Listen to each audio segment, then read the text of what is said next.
How's it going, everyone? Data here, and welcome back at long last to the Pittsburgh Penguins franchise mode, episode number 9, headed into the 2025 off-season.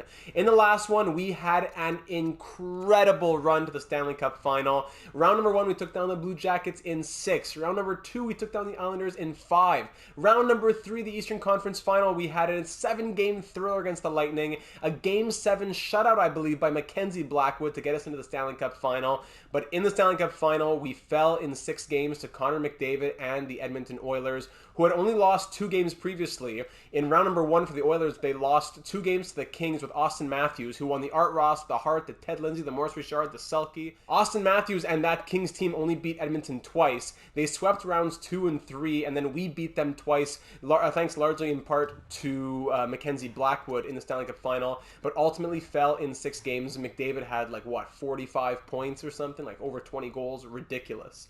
Sidney Crosby led the way. The captain had 23 points in 24 games. Letang did very well, but Ryan O'Reilly had a huge emergence. 10 goals in 24 games, 19 points. After scoring only 38 points in the regular season, he becomes our first-line center because we were mixing the lines around with Gensel being injured, and scores 19 points in 24 games. Malkin, DeBrincat, Morrissey, everyone pulled their weight well enough, but the scoring of the Oilers was just a little bit too much. Mackenzie Blackwood, we thankfully had the best goalie in the NHL this past season. He won the Vezina Trophy. He went 14-8-0 in the postseason with 2 shutouts, 921 save percentage, 2.46 goals against. But even with those great numbers, Connor McDavid found a way to just cut through us like a hot knife through butter. So headed into this 2025 off-season, part of me and many of the comments want to think, hey, great team, let's run it back. But we absolutely will be facing regression. Now, before I get into the off-season plan and the comments from the assistant general managers from the last episode, which was a couple of weeks, maybe even 3 weeks ago at this point, I just want to say, as you are watching this video, it comes out on Friday, July 28th. As you're watching it, hopefully right now, I am on a beach and I am just looking out on the water and reading a lovely book. I am recording this before I head out on vacation. If you saw the channel update video that I put out a couple of weeks ago, you would have known that through the first couple of weeks of July, I had family visiting. That's when I recorded the Mishkov simulation late at night and got that up about a week ago. And now I will be totally out of the country for the next couple of weeks, so I won't be able to record or upload, but this will be uploaded while I am in the middle of vacation. And the series and everything else on the channel will continue once I get back around that second week of August. I'll still be around the Discord server replying to comments and all that, but no uploads until around that point. Now, having said that, headed into the 2025 off-season, we have most of our players signed on. Letang, Morrissey, Crosby, DeBrincat, Gensel, all these players are signed on long-term. When I think about the real core of this team, no one's really going to be moving out, I don't think, but that doesn't mean we can't bring players in. When we look at the players who will have expiring contracts this offseason, Blake Wheeler is really the main one. I would love to re-sign him. Some comments mentioning it would be good to re-sign him as well. But as a player who was 83 overall, then bumped up to an 86 here in the offseason with top 9 potential, 38 years of age, he's asking for $4.6 million. We could probably get him for $3.8, $4 million, something like that. But come the regular season, he could be back down to 81, 82 overall, and we can't be giving out money like that. So Blake Wheeler will likely walk this offseason, which will allow for some of our prospects to make the league, such as Berkeley Catton, Braden Yeager, even Callan Lind, who scored 69 goals in 71 games in the WHL, just noting that. So it'll be sad to move on from Blake Wheeler, who was a fantastic addition at the deadline, but I don't think the money makes sense. He did very, very well in the 20 games that he played. Yeah, 21 points in 20 games. 12 goals and a plus 14. In the postseason, not horrible, 13 points in 24 games, but just it wouldn't make sense for us to sign him to a $4 million deal and then he's back to an 82 overall by the time the season starts. I think we can use that money elsewhere. Speaking of where we can use that money, a lot of comments thinking of the pending free agents. As we look here, no guarantee that these players all drop to free agency, but if we look at the unrestricted free agencies potentially coming up, Leon Draisaitl, Aaron Ekblad, Brent Burns, Max Pacioretty, Carter Verhaeghe, just about Ivan Provorov, a lot of interesting names that just jump out to me. Kuzmenko, Mangiapane, especially Leon Draisaitl, because Draisaitl and the Oilers just won the Stanley Cup. His contract that was paying him $8.5 million is expiring. The Oilers have to pay McDavid after this next season. They have to pay maybe Evander Kane after this next season. They have very little cap space. Yamamoto was an RFA on their team. I think that Draisaitl going to unrestricted free agency is very, very likely, as he'll be looking for definitely upwards of 10, 11 million. And the Oilers won't be able to pay that. So if we could maybe get his UFA rights or something at the draft, that would be something of interest. Before I get too deep into my own thoughts, though, let's go ahead and dive into the comments from the assistant general managers from the last episode. Starting it off with Kronos, who had some general thoughts. Man, that was tough. A heartbreaker for sure. But Data, do not be discouraged. You did something that any Pens fan would love to see. The core three guys getting back to the Stanley Cup Finals would be crazy. Although we faltered at the finish line, this is nothing to be disappointed with whatsoever. It was a great year and a great run. I'm looking forward to the offseason. Thank you, Kronos. You know, I think we're so used to, in a franchise mode in general, having deep runs, going to the final, losing, be disappointed. But think about it contextually here. The Pittsburgh Penguins, who in the real world are thought to be on the downswing, going downhill, aging veterans, expensive contracts, the better days are behind them. We brought them to the 2025 Stanley Cup Final. That's something to be proud of, and hopefully we can do it again in 2026. And you know what? According to history, that's very likely, as the last 3 times the Penguins made the Stanley Cup Final, they then did so again the next season. 1991, 1992, 2008, 2009, 2016, 2017, and now 2025, and hopefully 2026. Moving on to Kyle Rowe's comment. Kyle says, you gotta move Orlov, Rust, and maybe even O'Reilly. These guys are gonna drop fast and hard. Move them when they still have a bit of value to them. Picks and prospects, then major buyers in free agency. Kyle, I love those thoughts. Again, moving around O'Reilly has been a major theme of many comments over the last few episodes. O'Reilly hasn't really done what he was brought in here to do. We wanted him to be a top 6 centerman. He kind of turned into a third-line guy. We're hoping he would be Mr. Selke, and he hasn't really done that either. His regular season production has not been especially impressive. The underlying numbers are good. Like, he still has the good ratio, like 3 times as many takeaways than giveaways. That's still great. But, you know, the production is not what you'd want it to be in the 50, 60-point range. However, after a super strong postseason, 10 goals and 19 points as the first-line center through 24 games on a Stanley Cup Final run, I would think that there are teams that are definitely interested in Ryan O'Reilly now. He will have 2 more years on his contract at $8.75 million.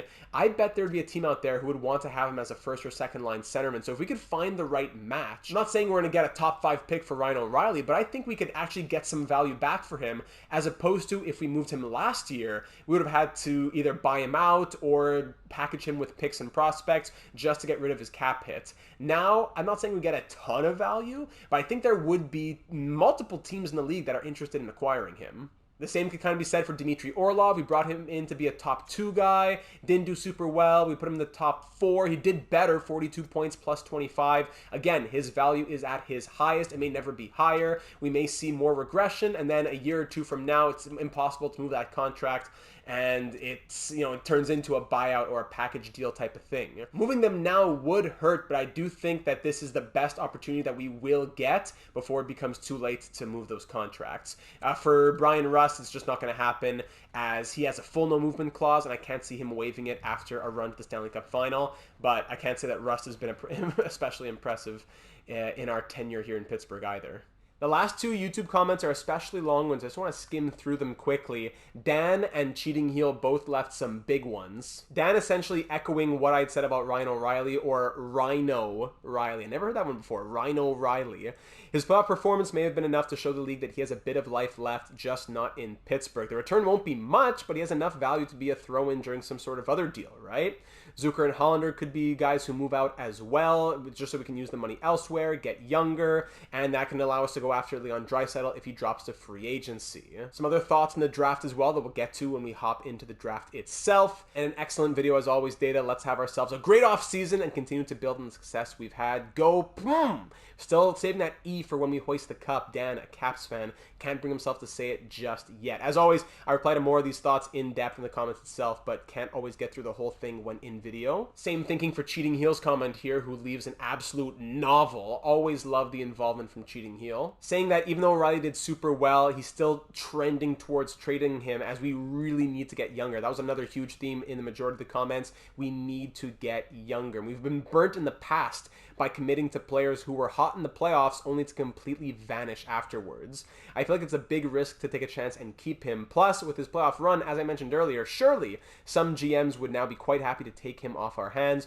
which won't be the case if his production goes back down the drain once the season starts. We might as well sell while the value is high. So getting a number one center to take some of the workload off of our older players would be a great idea. Getting Draisaitl's rights would be incredible in a perfect world. Improving on Dmitry Orlov would also be good if we can get the rights to Ekblad or Burns, and then looking in free agency at guys like Pacioretty, Kuzmenko. That could really give us a lineup like Cheating Heel lays out here that would put us just up against the $96 million cap. But with no major contracts to re-sign coming up and some of our older guys going to be off our books next couple of years after that, we'd be able to get the cap relief to afford that type of team. More thoughts on the draft after that, and finally finishing off with, no matter which way you choose to go with the lineup, I'll be behind you. We're not far from being able to win it all, but time is running out. A couple of improvements and more depth is probably all we need, but we only have one, maybe two shots at making it.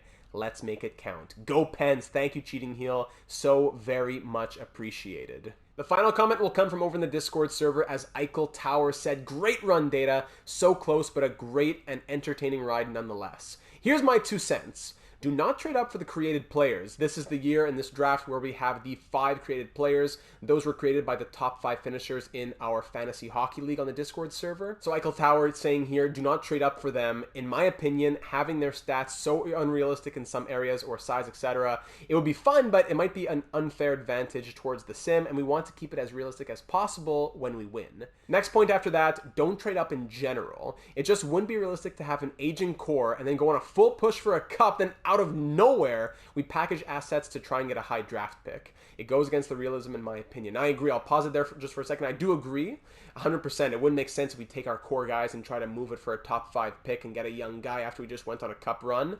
I 100% agree. However, I do think that there's a world where we can do a bit of a smaller trade up, such as taking Zucker and or Hollander and or our late first round pick and moving up 5 or 10 spots. But again, I agree, moving into the top 5 for those creative players and stuff like that would not make sense. We have 2 firsts, so I would say what makes the most sense is to use one of them and draft a top 6 forward or goalie or something to add to our prospect pool. And then with the other, you can trade it for an established player to fill in our top 6, middle 6, maybe in place of Blake Wheeler. The key here is that nobody in our core retired, but they could and most likely will regress. We are still in cup mode, so focusing on all prospects shouldn't be the goal. If we add an established player knowing that Crosby, Malkin, etc. might regress, it'll address the possible dip in overall stats. The free agency decor is strong. Maybe we want to spend some cap on one of them to add to what we have, or move off of Orlov, who has been solid but not really point-wise, and I don't think he had a very impactful playoff run. Good luck next season and beyond. Thank you, Eichel Tower. We had more discussions on that in the Discord afterward. I had mentioned, what about a sort of package of maybe if we move Ryan O'Reilly and or Orlov, then we get a pick around 9 to 12, and we keep 21 and 31, getting more cap space while adding another prospect and still being major players for guys like Draisaitl or Ekblad or whoever else drops to free agency. I think that would be the best of both worlds. So having said all of that, I'm ready to move into the draft. In a perfect world, I think our plan would be to see if we can acquire the UFA rights to Leon Draisaitl. The Oilers definitely can't re-sign him. They got their Stanley Cup with him. He did everything he could do in Edmonton. He's 96 overall now. He wants to move. Maybe he wants to move out of Connor McDavid's shadow, but regardless, he definitely wants to get paid. Forget what any of the morale thoughts. The man definitely wants to get paid. So our 2 selections in this draft come at the second half of the first round. None of these top teams want to move their pick. Number 6 is the first pick that wants to be moved by Anaheim.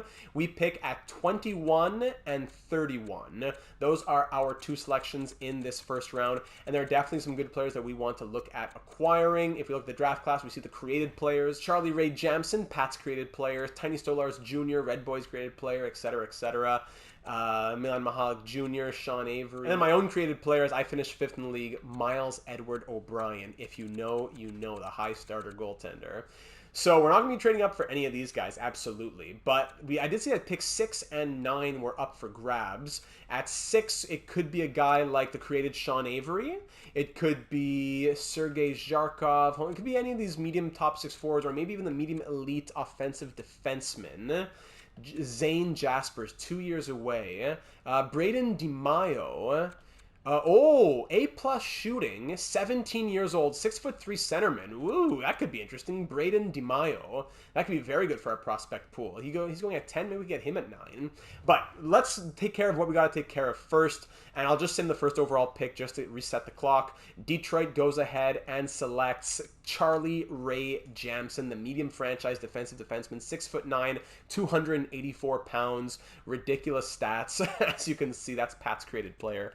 So let's see if I can make a trade here, and it would be with the Edmonton Oilers to acquire the UFA rights to Leon Draisaitl. Now, what do the Oilers need? I think what they need the most is, it would be affordable pieces, right? Because they have Yamamoto as an RFA. They got to get him signed on.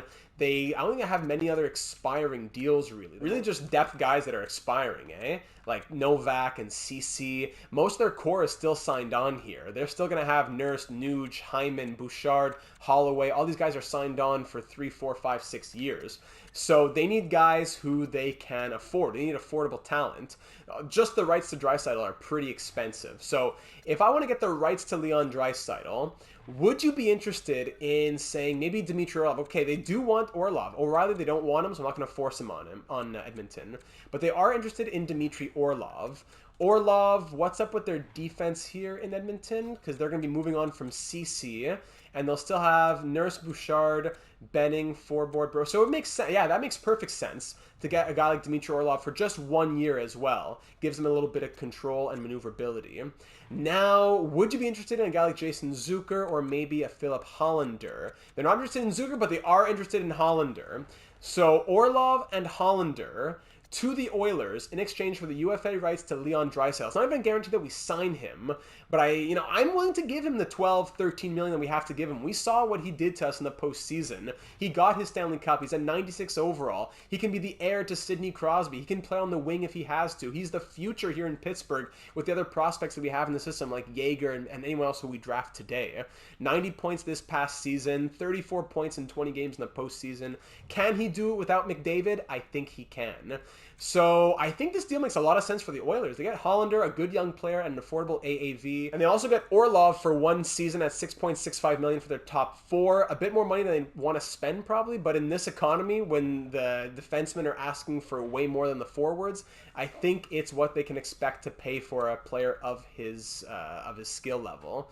Could I throw in a 3rd round pick? Would that be crazy? If I say a 3rd to make this happen? No, value's too far off, no problem. I hope it doesn't kick me out as Nashville's pick is coming up. Can I get pick number 128 in this draft? What do you say to this, Edmonton? Still too far off. Can I just, late picks. I love my late picks. Could I get a 6th just to throw it in there and make it, even if he doesn't sign, we get to say we got something.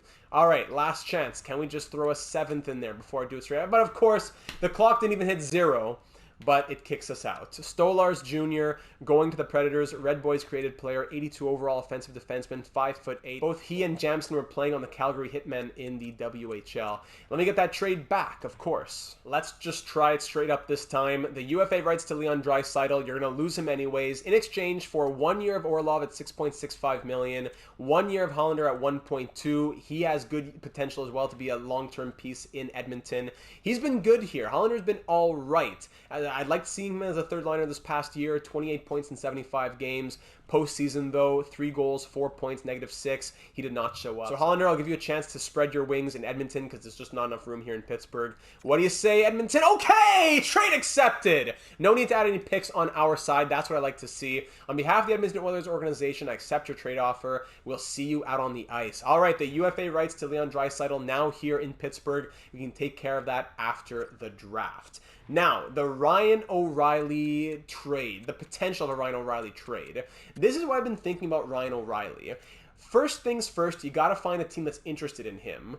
Second, you have to find a team where he fits into the lineup. If they're interested, but he's going to be their third line center, it doesn't make sense. I did my research, I went around the NHL, and the team that makes the most sense in my mind is the Boston Bruins. The Bruins want O'Reilly. They are buyers. They have the status of buyers. And when you look at their center depth, they have Zacha, Coyle, no one else really. Kampf is in here as an 82 overall. So O'Reilly immediately becomes their first-line centerman for the next couple years. They've had great success with older centermen, Bergeron, Krejci. They would love to have O'Reilly as their number one guy. They are, again, buyer status. So this is a deal that makes sense for them in their current window. In exchange for Ryan O'Reilly, I was thinking about what would make sense, and I see that they have the 9th overall pick on the block. Now, exiting out again, the 9th overall pick, we saw that was one of the picks, 6 and 9. Yeah, those are the two that were up for grabs. And if we were to get pick number 9, we could potentially get either Zane Jaspers or that centerman actually I just saw who surprised me. I was thinking Jaspers coming into this draft, but this guy just surprised me. Braden DiMaio, playing on Turku in Liga, NHL ready with A+ shooting. I might lean DiMaio actually. So, regardless, we get a good prospect. That's the plan we said at the beginning of the episode. Moving out money and getting prospects at the same time so that we can sign a guy like Draisaitl. I think that's the best case scenario.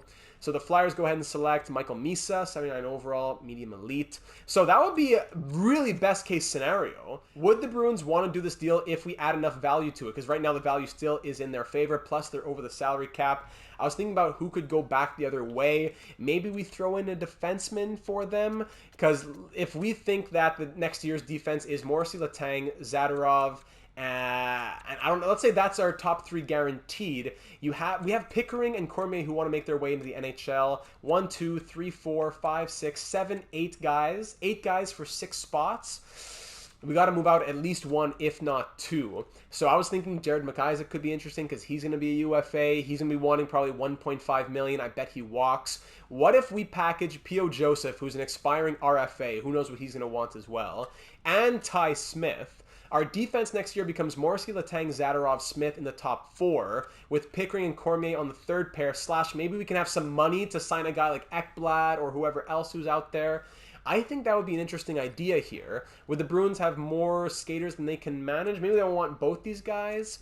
I'm kind of talking through it as I go. It's kind of on the fly here. You're seeing live GM data trying to think through it here. 1, 2, 3, 4. Yeah, they're starving for defensemen. So this makes sense for them to take both these guys. 2 young guys plus a first-line center. They would love to do that. Now, who can I get back the other way? Who's costing them money? Who I could take back the other way?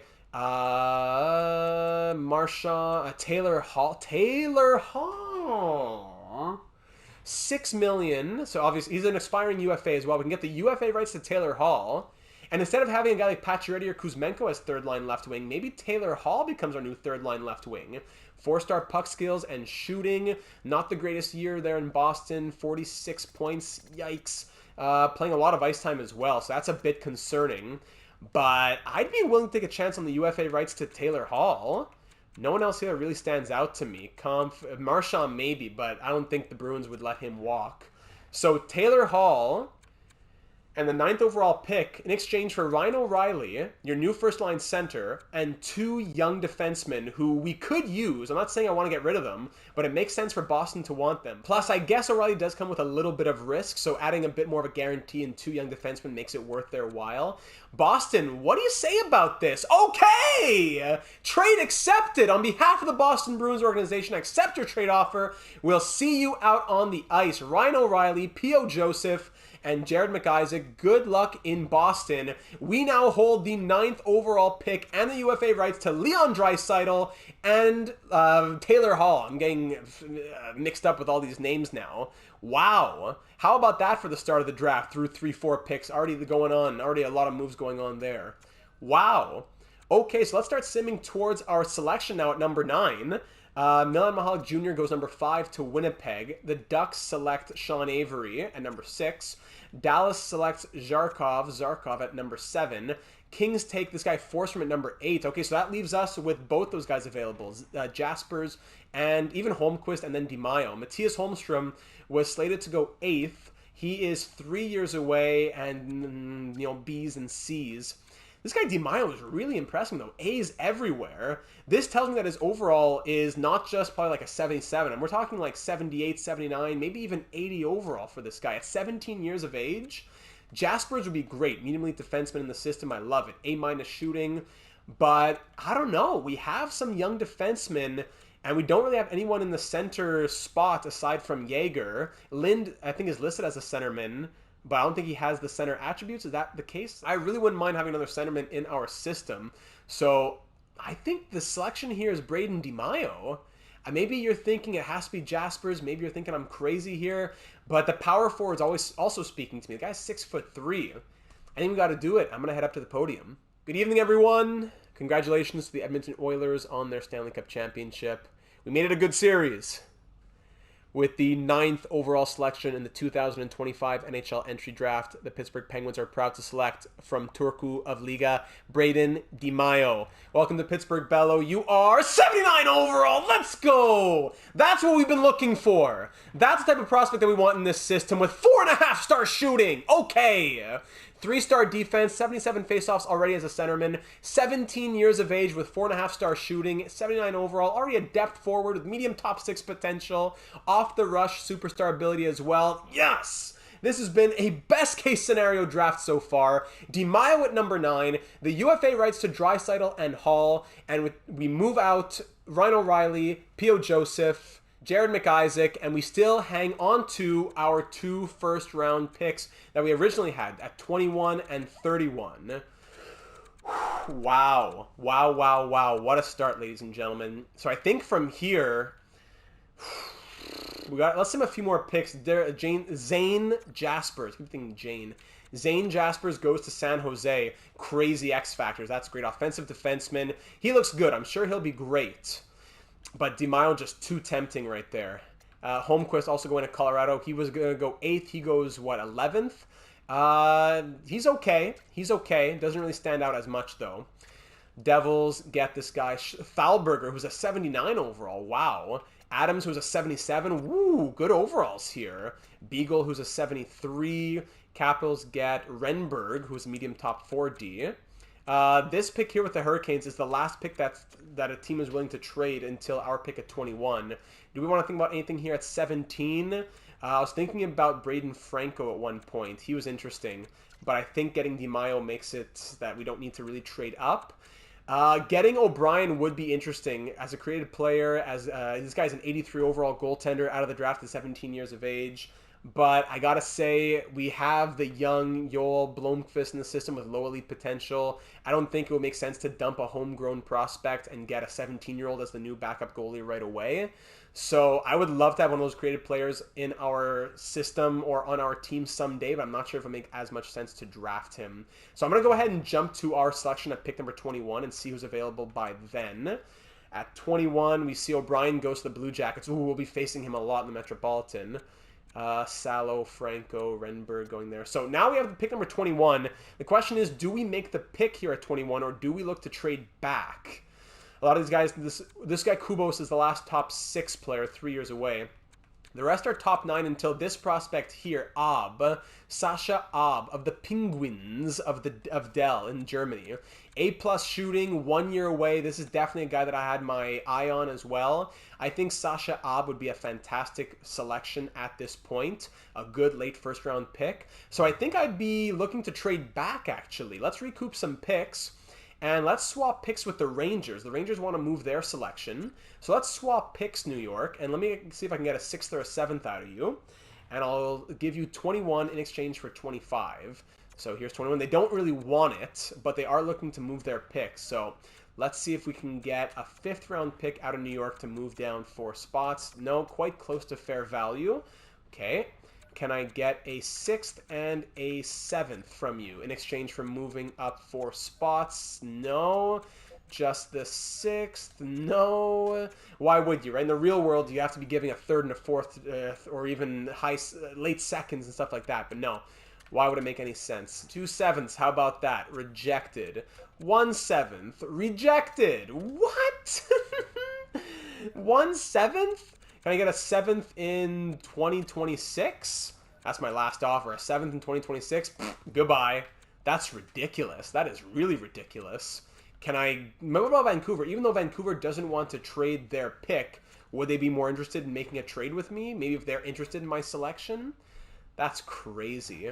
21 for 26, and can I get a 6th out of you? 186, what do you say? No. 218, what do you say? No. Why would you, right? My bad. How about you, Seattle? Can I get a 7th out of you? No. Okay, so I guess I'm just going to use pick number 21 to take the guy that I want. That's incredible. That is incredible. Okay, so Sasha Ab, I'm going to reach a little bit on you and take you here with the 21st overall selection. Welcome to the Penguins, from the Penguins to the Penguins. 73 overall medium top 6. That's what we like to see. 18 years of age, and he has the 1T superstar ability, 3.5 star shooting. Very, very nice. The right-handed German. There you go, Sasha Ab. Maybe with Leon Draisaitl adding, maybe a little German connection here in Pittsburgh. Very nice. Very, very, very nice. So our next pick will come at number 31, but I'm not sure we want to necessarily use it. Now, a lot of people were commenting and suggesting that we use our second first-round pick to select, where is he? Gabriel Daigle. Can I see him, please? Come on! Gabriel Daigle, 6'5", medium league goaltender. Now, personally, I prefer to stay away from real-life players who are late elite guys. Like a few NHL games ago, Brent Clark used to always go in like the 2nd or 3rd round, medium elite. Oh, what a surprise. He always grows like 90 overall. Daigle in the real world is going to be a top 15, top 20 pick in the 2024 draft. I don't know if I want to just take him at 30 and say, ooh, what a steal.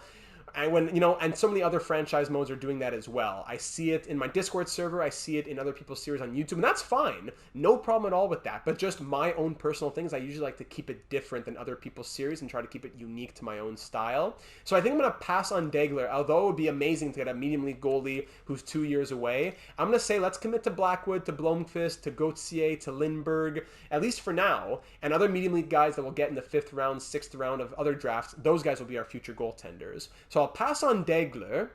At 31, I don't know if anyone else really interests me. The defenseman Eastwood was one guy we really wanted to look at getting, Warren Eastwood. He is NHL ready, so that means he could be anywhere from 77 to like 80 plus overall. If we were to just sim to our pick and Eastwood's gone, there are some gems here, some very good medium top 6 gems who are all 3 years away, top 6 forwards and top 4D. So the options are available to us. So there are some good players out there, but I don't know, maybe we trade down from 31 and we get a pick at like, I don't know, the late 40s, and we get like maybe a 2nd and a 3rd in exchange for the 1st, because there are some good prospects in this draft. Kyle Dubas is on the phone here. He's telling me to trade down. Maybe we do it. We could get, let's say, a pick somewhere in the 40s, or even into the 50s. You get this guy from, you take this low top 6 forward and a low top 4D, as opposed to one medium top 6 forward. That's the trade-off. A few different ways we can think about it here. A bunch of low top 6 forwards that are interesting. Always very interesting to see low top 6 forwards. 3 years away. Very good. We have pick 95, and we definitely want to get this guy Jaskin, who's medium elite, even though he's 20 years of age. Tom Del Zotto, also 20. I don't want a guy who's 20 and 5 years away unless they're medium elite. Medium top 4 is not good enough for me. Maybe if I can find a team... this guy's also 20, even though he's a gem. Maybe I can find a team who's drafting in the late 80s and in the 60s or even the 50s. Hakana, 17-year-old gem centerman, 3 years away. Late 50s and late 80s. Maybe if there's someone who has 2 picks there, we can make a trade. Even though there's other good options, I think that's kind of what I'm looking at. Could I find a team that has a pick in the late 50s, mid-50s, mid-80s around, in exchange for the 31st overall pick? Let me do some research on that. Calgary picks at 54 and 86. Calgary, could I get 54 and 86, as well as just throw in 182 for good measure, in exchange for 31? Rejected, quite close to fair value. Can we do a 7th next year? You're about to make your own pick at number 23 here. Can I get a 7th in 2026? Just toss that in. Still rejected. All right, just the 2nd and the 3rd, and it's accepted. Happy to accept it on behalf of the Flames. Thank you very much. Okay, so we trade pick number 31 to Calgary. If we sim to next round, let's see who ended up going here. I'm sure some good players were still out there, but I think getting a little bit of quantity over maybe just one piece of quality might be worth it in the long run. So Calgary, top 9 guy there. Our pick at 31. Eastwood ends up going at 28. Ooh, he wouldn't have even been there. And Daigle goes at 29. All right, so he wouldn't have even been there at 31. So Calgary still gets a medium top 6 forward. But Daigle goes at 29 and Eastwood at 28. That would have been devastating. He was going to go a bit later than that, I thought. So we would have had to trade up for him, and we don't really have much to trade up with. I'm sure he'll do well. It's just I've been burned so many times by players who draft great like this, but then never develop. He'll stay 80 for his entire career, maybe. There's actually a good chance of that happening. And then medium top 4 there to end off the first round. So now we pick at number 54 here in the second round. A lot of top 6 gems here, which is great. But remember, we have to make do with what we have value-wise. Hakana at 57. Ooh, it might be a bit tight. I'm going to risk it, though. If we don't get him, we take somebody else who's around here. Because we have nothing else. We have like a 6th and a 7th. I don't want to trade everything. I want to make picks in this draft. At 54, he's still there. Nice. All right, so low top 4 is going. Low top 6 is going.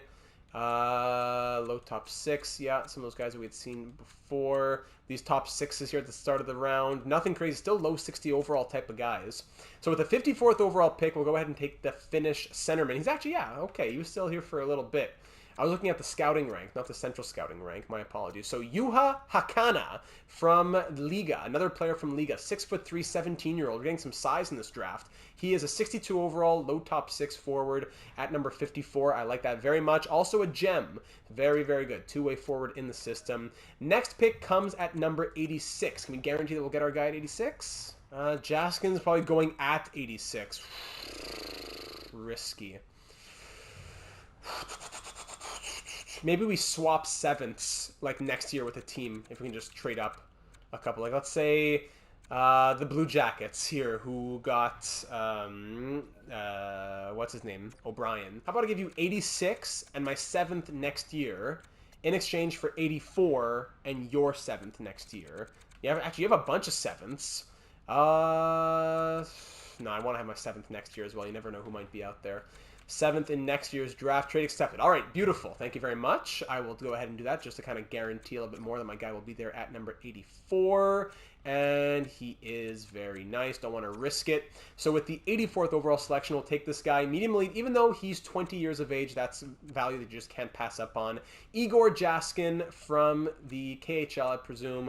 5 years away. I don't think I saw any E's there, so he shouldn't have any crazy wonky stats. 56 overall isn't horrible. I've seen lower for a 20-year-old. It's really just the potential that makes the most sense for us. And you never know, maybe he becomes something. So our next selection comes at pick number 95. That is just 10 selections from now. 95, we could see this guy low elite. Oh yeah, we wanted this guy, eh? Tristan Sutter. Could I do what I kind of just did and make another 7th round pick swap to move up a couple spots? Let's see if the Rangers would be interested in that. 95 and Columbus is 7th in exchange for 93 and your 7th next year, of course, in 2026. Rangers, what do you say to this? Trade accepted. Okay, beautiful. Maybe I found a little hack there. Let's go to pick number 93 and take our guy, the low elite gem, very much so. The low elite, still there, very nice. The low elite gem is actually right there as well. A sniper. This guy, Orlando Stock, 17 years of age, 5 years away, skating. So probably like high 40s, low 50s for overall. A gem and low elite potential is great, but we definitely got to go for this guy. 17 years of age, defensive defenseman, 5 years away, low elite. Let's do it. Tristan Sutter from USA West. He is a 51 overall, definitely a project, but nice to have him in the system. Yep. Now we'll go ahead and sim to pick number 159. Anyone that we desperately want between 94 and 159. There's certainly value here. Ahonen, another player from Liga, 5 years away, low top 6 gem. I would love to get him, but I don't think we have the value to do it. There's Nichushkin here, low top 4 D at 132, 19 years of age. Would be nice. Again, would be nice. Yuka Salani from Liga again. Now we're getting into these guys. Thériault, low top 4 offensive defenseman, 18 years of age. Jacques Thériault. That's very interesting. Jacques Thériault in the late 140s. Let's see if we can trade for 145, again with a 7th round pick swap. Let's see if that's possible. So 159 and your 7th next year in exchange for 146 and Columbus' 7th next year. I found a hack. I don't. Should I be exploiting that? I don't know. Let me know in the comments if you think I should stop using that. Is that some sort of hack? You could definitely say like different 7ths have different value for sure. The better teams and the the sellers, the buyers, their 7ths have different values in and of themselves. But I don't know. Should I be using that? I feel like I just discovered something I shouldn't have. Regardless, Jacques Thériault from the Blainville-Boisbriand Armada of the QMJHL. Welcome to the team. Bienvenue à l'équipe, mon ami Jacques Thériault. Vous êtes 47, 47 overall, low top 4D. Jacques Thériault. Woo. Wow, quite a project. But that's about the lowest the overall can get. But I'll take the potential. Next pick will be our last at 191. I won't use that trick anymore. I'm just going to go ahead and make our selection. The 31st selection of round number 6 will sort... Actually, is there anyone who I had left pinned? Yes, actually, yes! Puistola, Nico Puistola from SHL. 4 years away at 20 years of age. Good to see, not 5 years away. Sorting by potential. Anyone out there? No, Puistola makes perfect sense for us. Lovely! Nico Puistola from Rogel of the SHL. Welcome to the team, my friend. You are 59 overall. Not horrible, but 20 years of age. Nico. All right, so there is the draft, ladies and gentlemen. A lovely 2025 draft, if I do say so myself. The trades, the picks, moving up for number 9, getting people moved out, getting the UFA rights. Hakana, Jaskin, as well as DiMaio at number 9. I love this draft very much. Very nice, very nice. But now we get into the off-season phase. We got to see how much will Draisaitl and Hall be asking for. So first things first, I'll go ahead and extend the scouts and or coaches that are expiring, and then we'll hop into the re-sign phase. Okay, so here we are now at the re-sign phase with $28.128 million to play with, and our biggest names are, of course, Leon Draisaitl and Taylor Hall. Now, Leon Draisaitl, if he's asking for something crazy like the game that doesn't make sense, like he wants $8 million, obviously I'm going to pay him way more than that. He was getting paid 8.5. McDavid's making 12.5. We're at a point in the simulation where the top players are making 13, 14. But I'm not going to overpay him just because of his overall. I'm going to pay him according to his production. 90 points last season, 92 the year before. He's going to get paid 10, 11, 12 million. But if he wants 16 million, I'm not doing that. So Draisaitl, let's see what he's looking for in a contract. He wants 7 years at 11.35. Wow, that's doable. Almost $80 million for a 7-year contract. I think that makes a lot of sense, actually. I may just go ahead and give him exactly what he's looking for. 7 years at 11.35 million. Maybe I'll bring it down to 2.5, just to make me feel like I won something. That will bring down the total number to $78.75 million. So $11.25 million for 7 years on Leon Draisaitl. I think I'm comfortable with that. Leon, buddy, do you want to commit to playing here in Pittsburgh and being the pillar of this franchise? Mario Lemieux, Sidney Crosby, and next, Leon Draisaitl. Let's see what he has to say. 7 years for Leon Draisaitl, $11.25 million. We will see. Blake Wheeler, what are you looking for? 1 year, 5.3. I'm sorry, top 9 potential. You gotta go. You're out of here. Taylor Hall, if he wants, I'm gonna say $4 million or less. I'll go ahead and do it. Because Wheeler's gone, Hollander's gone. I wouldn't be surprised if Zucker's gone as well come July 1st if we need the money.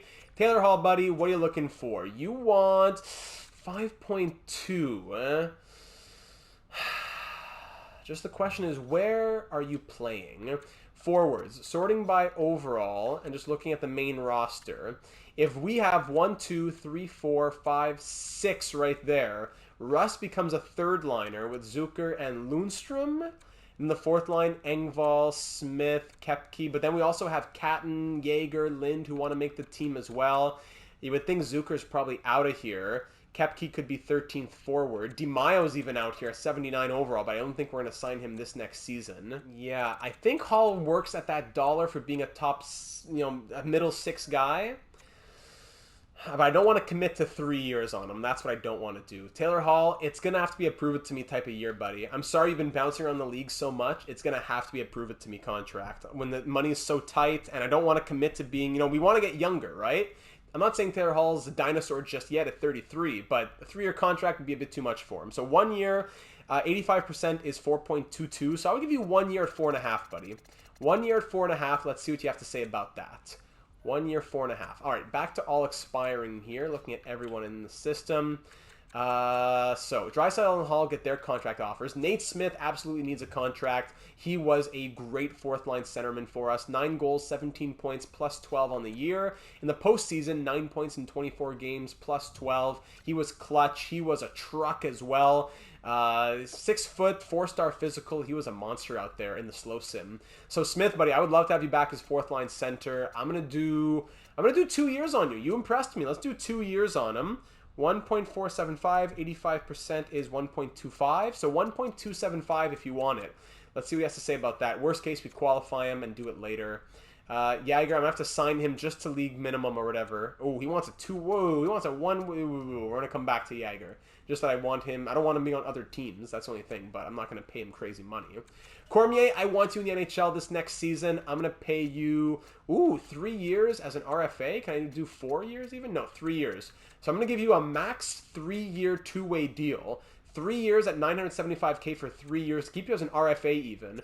I want you in the NHL, buddy. I'm going to just sort by UFAs actually for a second. Yager and Lynn need their entry-level contracts. We're definitely going to go ahead and give those. They had great seasons down in the WHL. They were both 2023 draft picks. Yager, a real-life Penguin as well. Dubas was watching the franchise mode. O'Connor, what do you want? Yeah, I could do O'Connor for that. 1 year, 2-way, $775. Yeah, I could do that. And RFAs, we did Smith, we did Cormier. Anyone else we really want to do right now? Not necessarily. Andonovsky, I will release, and I'll take care of the rest in a moment. Let's go back to main roster. Goalies, everybody signed up here? No. So Blackwood and Blomqvist are both signed on, but Gauthier and Lindbergh both need new deals. We can do that. So Gauthier, I can do 2 years, keep you as an RFA. Yes. And then Lindbergh, who's 26, I might not be able to do that. No, he's going to be a UFA. I'll do the same deal for 2 years, but you're going to be a UFA once it's done. All right, so now let's advance today. A few things that I want to see, but of course the biggest things we want to know is Leon Draisaitl committing to a career here in Pittsburgh, and will Taylor Hall be a good middle six addition for our forward core? Advancing a day, let's see it. Ladies and gentlemen, Taylor Hall signed on. Easy decision. Okay, thank you very much. Important for me to get what I want. Good, good, good. You're in the middle six. Thank you, Taylor Hall. I think he'd be a good fit in Pittsburgh. Moving on, Leon Draisaitl! It was an easy decision to renew my contract, even though it's his first contract. Welcome to Pittsburgh! At the age of 29, leaves Edmonton with a Stanley Cup ring, and he gets his $11.25 million. He would have never gotten that in Edmonton, unfortunately. He gets it in Pittsburgh. He likes this team. He likes what they have now, and he likes what they have in years to come. He got a first-hand look at it, playing against them in the Stanley Cup Final, and he decides to come to the Penguins in 2025. Leon Draisaitl, welcome to the team. Cormier, Gauthier, a lot of extensions going on here. Very good. Oh, wow. Wonderful news. Wonderful news. That leaves us with $13.528 million. O'Connor says there's too many players in his position, so I'll just give him a max 2-way deal. There you go. And then back to the RFAs. I'll take care of these off screen. None of these guys are super important. I'll just take care of most of these myself. Unsigned players, DiMaio, Catton, they could probably be signed, but I'll wait and see what their overall is come the preseason. And goalies are all signed on. Lovely. So I'll take care of that and advance another day. Advancing another day now. Some scouts signing on. Very good. Then we'll see some of those RFA guys signing. Aside from that, I think we're ready to head into free agency with most of our business taken care of here. Easy decisions for everyone to sign on. Very good. Very nice. So we still have the same amount of money, $13.5 million. Yager, the only UFA. No RFAs, no goalies. All right, we took care of everything pretty smoothly. Yager, buddy, I'm not signing you for 2.6. I have to let you go, and I'll get you in free agency later. And that is all. All right, so let's simulate ahead to July 1st. Possibly some defensive options for us out there. If Morrissey and Letang are the first pair, then maybe Zadorov, Smith the second pair, but maybe Smith plays third pair with a guy like Pickering. I don't know. Let's see what's available here in free agency. I'll get some new scouts as well signed on in just a moment, but at first I just got to see the pool. who is out here. So Jacob Chychrun, not a guy that I'd want to go after. He was a big piece in our Seattle Kraken franchise mode. I don't think I'm going to go after him. Just looking at UFAs. First, just looking at the forwards. Not a great forward class. That's why a guy like Blake Wheeler would definitely enjoy free agency because he'll get his 5.86 million. Kuzmenko wants 5x4. Pacioretty wants 7 million. Yeah, I think it made more sense to go after Taylor Hall. Now looking at defensemen who are available, aside from Chychrun, Aaron Ekblad, 88 overall, 29 years of age, wants 7.45 for 5 years. Two-way D, former first overall pick, of course, 5-star defense. I'm surprised his ask isn't higher than that. He, 50 points, then down to 30 points, but he was a plus 30 as well. Playing big minutes. How do these underlying numbers look? More giveaways than takeaways, but a lot of blocks, a lot of hits. Ekblad would be interesting. He could be second pair with a guy like Zadorov. I could see that, but it's a 5-year commitment. Brent Burns, on the other hand, would be a good offensive option, and he'd probably drop a little bit to like 86, 85 overall, but he also blocks, he also hits, he also eats a lot of minutes, and he's more offensive, 50, 60 points. I could see Brent Burns being an option here for us. Nobody interested at the moment. He only wants a 1-year deal. Ekblad or Burns, both these guys really intriguing me right now. Knizhov, too many teams interested as a defensive defenseman as well. Pionk, not the worst idea. And then some of these guys are just, the asks are too high on them. Jeff Petrie could come back here for $3 million maybe. But both Ekblad and Burns are very interesting to me. One is the younger, more long-term piece, while Burns would be the more offensive 1-year guy. Ekblad wants the same for 4, 6, whatever years you give. Burns, if you go to 2 years, it's a little bit cheaper, but yeah, he is 11 years older, Brent Burns. That might be something for the Discord server, so I think I'll throw it over to the assistant general managers over there, and we'll see what they have to say. So I presented it to the Discord server as Ekblad option A and Burns option B. A lot of people voting for option A. So Ekblad does seem to be the consensus choice. So, and in my heart of hearts, Ekblad is the choice as well. Higher overall, younger, cheaper. It's just that in a win now mode, Burns would be the guy if I say who's going to produce more points. It's not all about the points though. I need someone who's going to be sustained and consistent and have a bit of longevity to him as well. Even though he has a high overall, 40 years of age, top 4 potential, it can be a bit scary. Also in my mind, just 1 year of Burns to get to sign someone else in 2026, that could also be an option. But Ekblad is here today at a pretty discounted price from what he would probably be going for after a normal season. So if Ekblad wants to do 5 years, 7.45 is what he's asking for. Arizona and Minnesota have also sent offers. I would think I got to do at least 5x8. At least 5x8 on Aaron Ekblad. 40 million right there. If he wants to do it, that would be great. If not, we'll look at other options. Maybe it's going to cost a little bit more, but I don't think I want to go there. Already a lot of money, but not as much as you would think going to Morrissey and Letang. They'll need extensions during this Ekblad contract as well. He'll probably be the guy that's playing top pair with Morrissey once Letang regresses more. So I would love to get Aaron Ekblad on this team for that right side long term. So 5 years, $8 million will be the offer to Aaron Ekblad. Hopefully he accepts it. I really hope that he does. That would leave us with about $5.5 million to play with. With that 5.5, I would like to get some depth pieces. I'll look at some guys who have some potential, some guys for the AHL system. If we just look and, did Jared McIsaac drop? Yes, he did. McIsaac dropped to free agency. Oh, but he's an RFA though. Yeah, so McIsaac is currently just an unsigned RFA, but qualified. If I just look at young guys with potential who are UFAs, like this guy here, Nord. Who's this? Noel Nord, second round pick in 2023. He's been let go. 20 years of age, 72 overall. He's a guy that I'd go and sign for the AHL. Bocage, I would sign. Stranges, Neighbors. Guys that we are looking at trading for Stranges not long ago. So I'll do some bargain bin shopping for the AHL. And then we'll start advancing it a little bit and see if Ekblad wants to sign on.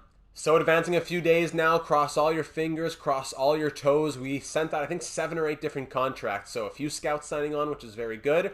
But we have a lot of things to hope for here for both the NHL and the AHL team, plus the future, some prospects to grow. Lots to hope for. Here we go. July 4th should be the first day that we're seeing stuff here. More scouts. Very nice. All right. It's Guy Havlid, LaRose, couple of prospects signing. Very good. Now here come the moments of truth. Jake Neighbors is on board. Henry Thrun is on board. Antonio Strange is on board. Noel Joel Nord is on board. Ken Dubinsky on board. All right, so all the prospects are here. Very good. All the guys we wanted to get for the future, the AHL, that's great. Now we're waiting on Aaron Ekblad. We offered him 5 years, $8 million per year. How many teams are interested now? 5 teams are interested, so it's ourselves and 4 other teams competing. Worst case, Brent Burns still out here with no teams interested. So I wouldn't call it devastation if he doesn't sign, but Ekblad is the #1 priority at this moment. Does he want to come to Pittsburgh, join Leon Draisaitl, Taylor Hall, Sidney Crosby, Evgeny Malkin, Chris Letang? Ekblad is on board! I was extremely happy to accept your offer. Your cash offer was most generous. It really was quite easy to make up my mind about your offer. Well, fantastic. Aaron Ekblad, welcome to Pittsburgh. Wow. Huge additions in this 2025 offseason. After making the Stanley Cup Final and losing in 6 games, the Penguins have made some big moves this offseason to get back that point and finish the job. We still have $6.278 million to spend. If we look at just players who are affordable and sort by overall, anyone who pops out. I mean, you could still think about a Pacioretty, a Mangiapane, a Kuzmenko, a Zuccarello type guy. I don't know if you want to get too old like that, but just in general, there are still a lot of guys we could be thinking about with that money to spend, especially if we were to say, let's move out Jason Zucker. I think we'll wait and see what his overall is like at the start of the season. Even Joe Pavelski, looking at the veterans out here, see who can we get on this train to say this is the wagon you want to be on if you're looking for a Stanley Cup in 2026. Because if our forwards are 1, 2, 3, 4, 5, 6, 7, 8, 9, 10, 11, 12 right there, not including any of our prospects that might make it, that's already pretty full. I think Jason Zucker moving out would have to be a necessity if we're bringing somebody else in. Defense 1, 2, 3, 4, 5, and then 6 being Pickering and Cormier kind of dueling it out there. I think that's fine right there as well. It's really the forward situation. Do I want Jason Zucker 1 year, 33 years of age? Or do I want someone maybe a little bit older, but also a 1 year type thing? If I'm already saying, okay, I'm open to a guy on a 1 year deal, let me just get someone better. Why wouldn't we get a guy like Pacioretty, right? But, I will say once again, but what if a guy like Berkeley Catton is going to be making the lineup, right? We got to keep some room for the youngsters. Could always move around Kepke and Smith and those guys towards the bottom of the lineup, but anyone else here who's just looking for a 1 year deal? A guy like Obi Kubel at an 83. Jordan Eberle an 83 overall. That's interesting. But he's top 9 potential. I wouldn't do that, I don't think. Anyone else? No, just these guys at the top, eh? Wheeler still wants a lot of money. Like, I'd rather do Pacioretty than Wheeler, though, because Pacioretty 2 years younger, same overall, and higher potential. Pacioretty last year, what happened with him? 32 goals, 32 assists. Whew, Max Pacioretty. That would be tempting. He's bounced around a lot. Vegas, Carolina, Columbus, Tampa, San Jose. He's really been bouncing around a lot. Max Pacioretty. Like, what if he wants the 85%, right? That's 5.03. What if I do 1 year at 5.15? Would you want to do that, Max Pacioretty? 1 year, 5.15 million. 3 years, 3 overall higher than Jason Zucker. Is he responsible enough defensively? 3.5-star defense. Not much different, I would think, than Zucker. Defensive awareness is probably comparable as well. I think I'm down to do it. The only thing in my mind is what if Zucker were to move out for a younger guy? Because if we're locking in that the third line left wing is going to be Jason Zucker or Max Pacioretty, I definitely want Max Pacioretty. But if we're weighing the possibility of Zucker moving out and a young player coming in, like a Berkeley Catton, well, that's a different story. So I think this is what we're going to do. I'm going to go ahead and sign Max Pacioretty, and we're going to see what happens come the preseason. If a guy like Berkeley Catton is up to an 82 overall and he needs to make the NHL, then I'll dump Pacioretty on another team for a 7th-round pick or something. The problem is that we don't know what the offseason growth is going to be. So if a guy like Berkeley Catton were to start the preseason as like an 81, 82 overall and he needs to make the NHL, I'm going to treat Pacioretty as if he were Jason Zucker. So right now, I'm going to try and sign Pacioretty and trade Zucker for, let's say, a 3rd-round pick if Pacioretty were to sign. If then Berkeley Catton needs to make the lineup, we'll treat it as if Pacioretty is Jason Zucker. We'll trade Pacioretty to another team for a 7th, and we'll say it's as if we traded Zucker for a 3rd and a 7th. I think that's a good way to try and rationalize it, because I know it makes sense that we don't know how good Catton's going to be after the offseason, but realistically, you'd have a better idea of could this guy make it, or will he stay as a 77? So Pacioretty, I'll send him a contract 1 year at $5.15 million. Hall and Pacioretty, Draisaitl, Ekblad. These are huge additions here in Pittsburgh if we can make it happen. Let's see what... Oh, Mackenzie Weegar was offered to us there from Calgary. Let's see what Big Max has to say about coming to Pittsburgh on a one-year deal and going for that elusive Stanley Cup. He hasn't won it yet, and he's going to reject the offer. He wants a higher salary, but he's not gone to another team. So let's see what we're looking like. He now wants 1 year at 5.575. So, I don't know, I guess that works out for us. I would do 1 year at 5.25 then. Advance another couple days and see what he has to say about that. It's now, instead of being 800,000 less than his demand, it's now like 250,000 less than what he was looking for. Max, what do you say? A lot of random trade offers. Not trading you my first round pick from 2 years ago for 2/3. One more day, and Pacioretty off to San Jose. I'm looking for a team that's more of a playoff contender. All right, va donc coucher. I'm looking for a team that's more of a playoff contender. Did San Jose even make the playoffs last year? Come on. No, it wasn't going to make sense. If he wants more than that, what do you sign? 5.375? I guess we could have competed with that, but no, it wasn't meant to be then. It wasn't meant to be. Having a guy in the third line who just scored 30 goals, that would be great, but if it's not meant to be, it's not meant to be. Krejci, still Wheeler's out here. Wheeler, the problem is that the money's not the issue. Again, it's that his overall's going to drop. He's going to get paid way more than he's worth. Riley Smith, a current Penguin in the real world. The Penguins just acquired him in the real world 2023 offseason. He'd be interesting, but 34 years of age, he wants 2 years. I want someone who wants 1 year if I'm going to be replacing Zucker. And, you know, I'm not going to move out a guy who's 83 for someone who's also an 83 or even an 82. Better defensive attributes than Pacioretty would have had. All right, so I think we'll do the same plan that we have with Pacioretty, but we'll do it with Riley Smith, if he wants to sign. 1 year at 3.35. 1 year at 3.35 million. Is Yager still out here as well? Yeah, there he is, just to bring him in off the streets. He still wants 1.9. You're crazy, man. No, you're not going to get it then. I'm going to have to wait till later. So Riley Smith, what do you say? Trying to bridge some of the realism of the real world. He would have joined the Penguins if we had taken over just a few days later, but we came in before that trade could happen in the real world. Let's see what happens if he joins the team in 2025. And he will not! He's going to San Jose as well! There are too many players at my position on your roster. I've decided to reject. All right, again, not meant to be. We have a vendetta now with the Sharks as they snatch up both Pacioretty and Smith. He signs for 3.785 for 2 years. You know what? That makes more sense for him. But still, disgusting he would say that to us. They signed Zuccarello, Smith, Pacioretty, and Burns. Big offseason for the Sharks. All right, so we'll be seeing them again. I'm sure we will be. I think that about seals it, though.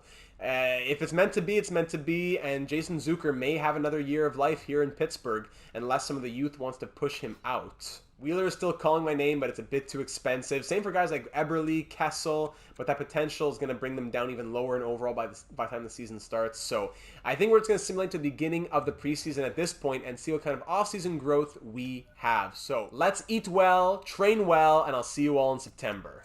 All right, so here we now are at the beginning of the preseason. I'll go ahead and edit the lines to what we would like them to look like in theory headed into the actual preseason itself. I also didn't touch the draft class or the generated prospect quality headed into 2026. I kept it at medium for the time being. After this next season, I think then we'll go back to the randomizer. But for the moment, I'll just go ahead and fix up the lines. So here we are to begin 2025-26, year number 3. The first line potentially looking like Gensel, Draisaitl, and DeBrincat with a +5. So factoring in the overall boost, it will be 93, 101, and 93 on that first line. Second line, Hall, Crosby, Malkin. I think that would be a ridiculous second line with a +2 as well. Zucker, Lundstrom, and Rust +2 on the third line. I don't mind Zucker there. +2 playing as an 84. We can do that. And fourth line, Engvall, Smith, and Koepke, the same fourth line as last season, which did very well. On defense, same top pair, Morrissey and Letang. Morrissey up to a 90 overall, Letang down to an 89 with the +5, 95, and 94. Ridiculous top pair. Zadorov and Ekblad on the second pair with a +1. And Ty Smith on the third pair with Owen Pickering at the moment with a +2. 80 and 76, +2 gets them to 82 and 78. I really want Pickering to be in the NHL this season. A first-round pick in 2022. He spent how many more years? Just 2 more years in the juniors, 1 full year in the AHL, 3 years since drafted. I'd like him to be in the NHL AHL. Same for Cormier, who at a 76 overall is even older at 23 years of age. He spent 3 full seasons in the AHL, had 57 points last year. I think he's done what he's going to do. He's not really growing. I think that we need to get him into the NHL to see if he'll actually ever be anything. So I think Pickering and Cormier are fighting for that last spot with Ty Smith on the third pair, unless we were to make some other move somewhere in the lineup.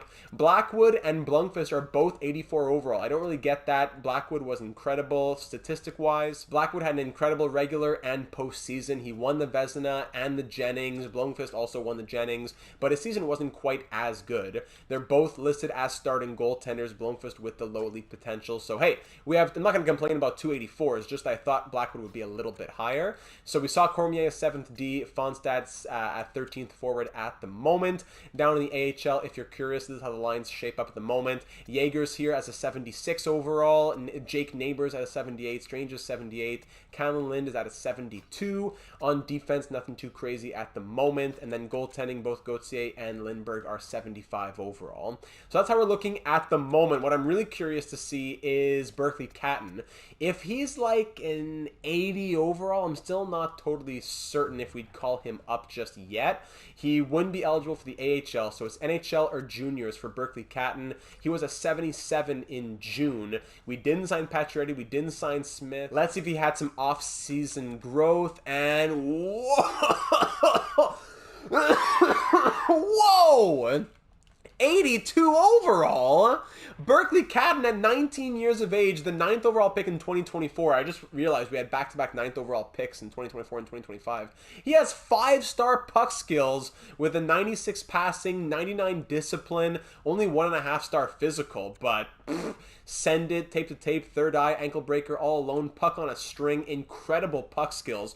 Berkeley Catton at an 82 overall, medium elite. I don't even need to ask you, ladies and gentlemen. I'm just going to go ahead and offer him his ELC right here, right now. I'd be tempted to give one to DiMaio as well, but I think we'll have to wait a little bit more. Wow. Berkeley Catton, I love having the real-life prospects develop well. He will be, I think he has to be third-line left wing. I think it has to mean that Zucker's on his way out. Unless we could rationalize Zucker on the 4th line and like first unit penalty kill, I won't move him just yet. But I think we have to have a good storyline to rationalize it, or else it would just, it wouldn't be a crazy trade, but it would be a trade. It would, 4th, 3rd round pick, something like that. Hopefully his line fit is good for the 3rd line, and it is, probably due to the X factors, and he has a great fit in the top 6 as well. Future time. Ooh, he'd have a +5 with Crosby and Malkin. Woo-hoo-hoo! Berkeley Catton, the Sasky boys. Let's go. All right. Okay, so that's a great surprise right there. And perfect timing, because if we're going to trade Zucker, we have to look at the trade blocks around the NHL, and that's what we're going to close out with. We'll look at that. We'll look at maybe contract extensions, and then we'll call it an episode. This was a lengthy offseason with some huge moves. Draisaitl, Ekblad, wow. Wow, wow, wow. So let's look at, and there's the trade value if you're curious. Draisaitl, full bar right now, and the rest of the team. Don't forget about these other guys that have come along the way. Don't let DeBrincat and Morrissey get lost. They've been great additions as well. Draft picks next season, we have no first. Keep that in mind. We traded that to get Josh Morrissey. We have a 2nd, a 3rd, a 4th, a 6th, and a 7th. So making some sort of package to get a first-round pick back would be an optimal situation. Even if it's not a high first-round pick, any first would be good. So keep that in mind.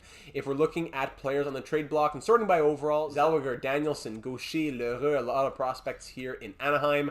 Arizona has Schmaltz, Krause, and a few other pieces.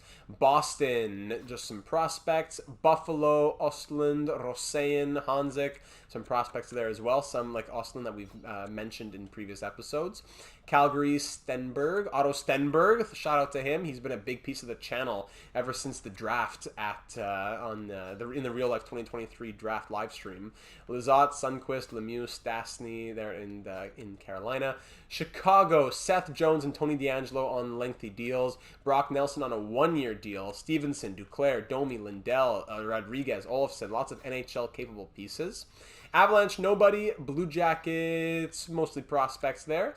Good ones is that at that. Dallas, nobody. Detroit, Kopp, Wallman, Monahan, McCabe, Ben, and Lindblom.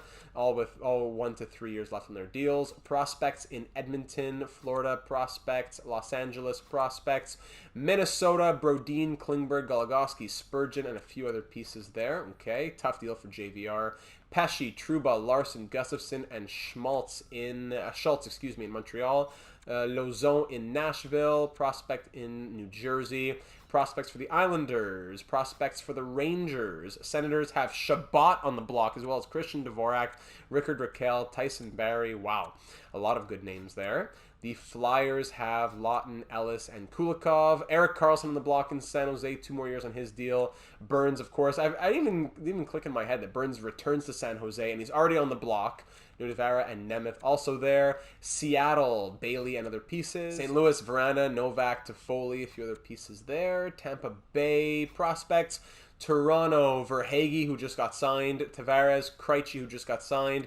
Kubalik, Sprung, Yarncrow, Savard, a lot of pieces there in Toronto. They're in a tough cap situation, I would think. Yeah, actually not that bad. They have about 4 or 5 million. Oh yeah, it says right there, 5.095. Okay, Vancouver prospects, Vegas, Shea Theodore, Alex Pietrangelo, 2 big names there with some years left. Washington, nobody, and Winnipeg, Fabry, who just got signed, DeBrusk, who just got signed. And then the computer gets mad at you if you trade someone that you just signed. Hey, well, it's not good for your reputation to do that. Yeah, well, half the players who get signed every offseason are on the block the next day. So there you have it, ladies and gentlemen. Either for deals right now or for deals down the road. There are your trade blocks around the NHL here at the beginning of 2025-26. Jason Zucker moving does seem like a guarantee at this point, unless we can rationalize some other storyline or moving somebody else out, if that makes sense. If we want to also consider contract extension starting next episode, we can think about Evgeny Malkin. He wants 2 years at 6.5 or 1 year at 5.775. If he doesn't retire after this season, that is. We do have $20 million in extension dollars. Zadorov wants 3 years at 2.8, 2 years at like 4.5 plus. So I think 3 years at 2.8, we should get him signed onto that ASAP. Currently making 2.25. Zucker, if he were to extend, he's wanting a little less than what he's making now.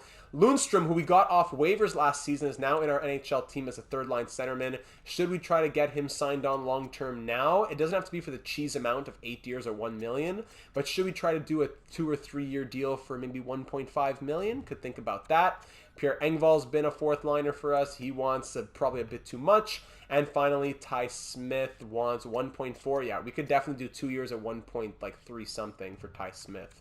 Also, Kepke, who's been a great fourth liner, he would want a bit much, but we'll wait and see on him. Okay, so there are your skaters. Blomqvist, also expiring. Currently would take 1 year at league minimum. 2 years, still in RFA, he wants 1.4. Anything more than that, we're getting to 3, 4, 5, even up to 6 million for 8 years. So consider extensions, especially for Malkin and Blomqvist, the Zucker trade as well. And aside from that, ladies and gentlemen, we are ready to roll into year number 3 with some huge additions here in Pittsburgh. Year number 2, Stanley Cup Final exit. Year number 3, add in Draisaitl, add in Hall, add in Berkeley Catton, add in Aaron Ekblad. And this is looking like a scary and formidable team. That's crazy on paper and still about $6 million to spend. Speaking of that, I got to go sign Jaromir Jagr. Hopefully he's still in free agency. I'll take care of that off screen. I'll take care of the scouting, all that off screen. Also note that some very interesting options are still available in free agency. Most notably Blake Wheeler, who's still out here and now at an 84 overall to start 2025-26. Bottom 6 potential, but he wants 1 year at 3.225. Eberle at an 82, Oshie at an 82, David Perron at an 81, and some other replacement level players out here as well. Ladies and gentlemen, it is now up to you down in the comments here on YouTube or over on the Discord server, link in the description. Let me know any and all of your thoughts or suggestions on the offseason that was and on the regular season that is ahead. Do you want to see any experiments in the preseason? Players in certain positions? Do you want to give auditions to certain players? You would think Pickering and Cormier, first and foremost. We'll give Blackwood and Blomqvist an equal amount of starts as well, but Blackwood is our starter coming off of the Vezina that he won. And that'll do it, ladies and gentlemen. Thank you for taking the time to enjoy this episode. As I mentioned at the beginning of the episode, this is being uploaded while I am hopefully sitting on the beach enjoying the rays, watching the waves. So take your time to get your suggestions in, as our next episode is probably about a week and a half away. A little less than the time between the last 2 episodes, but still about a week and a half or so, I would think, until we get our next episode up. So I appreciate your patience. It's the longest time between episodes like ever in channel history in the last 3.5 years. So I appreciate your understanding, and I'm looking forward to getting into year number 3 with the Penguins, Draisaitl, Ekblad, and the cast of other stars that we've built here in Pittsburgh for year number 3, Cup or Bust, and I look forward to seeing you there.